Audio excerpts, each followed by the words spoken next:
hey, I'm having a difficult time first week tracking meals when I go to a restaurant. How do I know how many calories are in that? How should I think about it?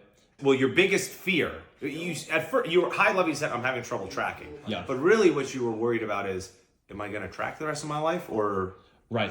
is that it? Is that what was really behind everything you were saying here? I think it's a sustainability concern. I get how to track single ingredient meals, but now I'm at a restaurant. There's a lot in this Tabata. I'm going to different restaurants all the time. Never eating the same meal twice doesn't seem fun. Right. Right? And I don't want to be the loser at a date or in Brazil, like at the eating at a street food, bringing my fucking scale everywhere, Right. saying, quanto proteina, right? So, and I was saying, you don't have to think about it that way. Focus on your goal. Right. Do you want to gain weight size or cut down? If you want to gain size, you must be in a calorie surplus. If you want to lose size, you must be in a calorie deficit. From there, what makes, if it's the ingredients in your meal, you need to know the ingredients you've eaten. It's not every ingredient in the world. Take life one step at a time. Don't think about all of it now. 4,000 ingredients that exist in the world. I just threw out a random number. You want to gain or lose weight, focus on the top 50 densest ingredients, most calories for the lowest volume, like peanut butter, almonds, oil, or the least dense food, most volume for the least calories, lettuce, other stuff like that. Right. And you just got to look at your goal. I'm trying to gain weight, and look, what are the densest foods? I need to hit those. Look at the top 10. Look at the top 20, 30 if you want. Choose how far you want to go. Yeah. Look at the least dense and avoid them. When you're going to meals, just look at the ingredients. You go to a menu, they say what's in the roll. They say the specific ingredients. And then you look and you say, can you put more of the dense ingredient in? Can you take out the least dense versus, or flip it? Right. And that's all you gotta do. Yeah.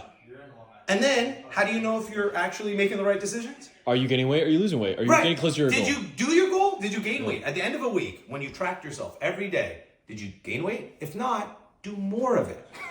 Just do more.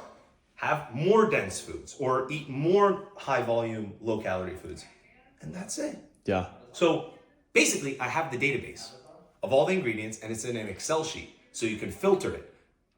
All the ingredients are listed with the protein, calorie, carbs, every 100 grams. So every ingredient's on the same playing field, the same unit of it.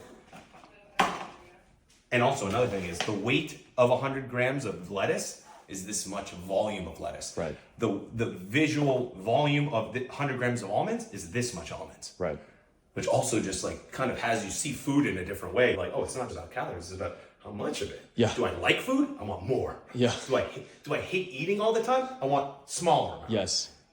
Just educate me on those things. Yeah. And it's and once you do that, it's not that tracking becomes stressful anymore.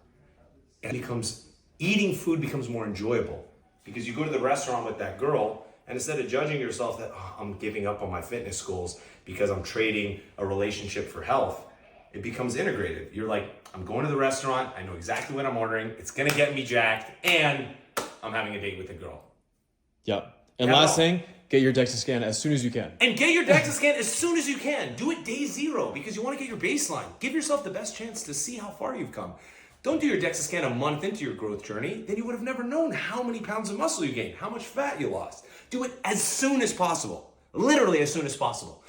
I have a link. You can book a call. And there's, I think, a 10% off code if you use my link.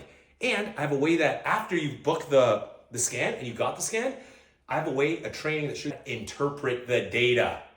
Because if you don't know how to interpret the data, it could do more harm than good. You could think you actually lost progress when in fact you gained it. In fact, more often than not, because there's so much data, that's what happens. Data should give you clarity, not make you insecure.